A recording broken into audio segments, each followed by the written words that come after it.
د افغان او امریکایي عسکرو خپلمنځي نښته کې امریکایانو ته سخته مرژوبله وراړولې ده.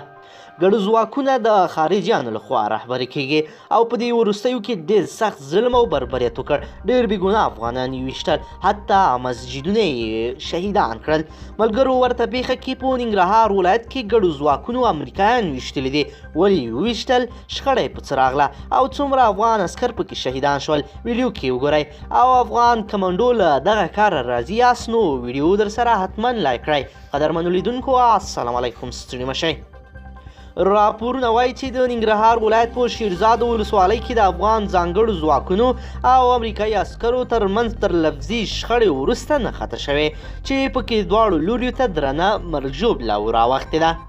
نیویارک ټایمز نښته خونړۍ بولي او زیاتوي چې پر مهال یې 15 تنه امریکایي سرتیرو ژوند له لاسه ورکړی دی. ورځپاڼه دغه راز وایي چې یوې بلې سرچینې ورته د 6 امریکایي عسکرو او 6 داخلیانو د وژل کېدو پخلی کړی، خو د امریکا سفارت بیا تر اوسه په دې هکله معلومات نه دي وړاندې کړي.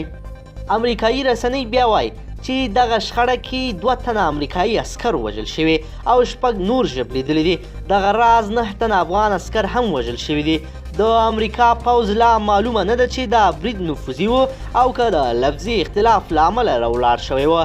د امریکا د NBC ټلویزیون وایي برید کې ګڼو امریکایي سرتیرو ته مرژوبله اوښتې ده، خو کره شمېر یې لا نه دی څرګند. طالبانو هم تر اوسه په دې هکله چې آیا دا برید د دوی د نفوذیانو کار و که نه څه نه دي ویلي.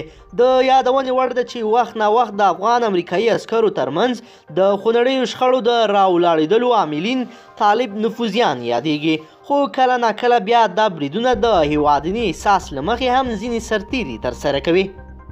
قدرمنو لیدونکو که چیرې غواړئ چې ورته تازه او مهمو پیښو څخه ځان ډېر ژر او په لنډو کې خبر کړئ، زموږ چینل د سره ضرور سبسکرایب کړئ، ویډیو د سره حتما لایک کړئ.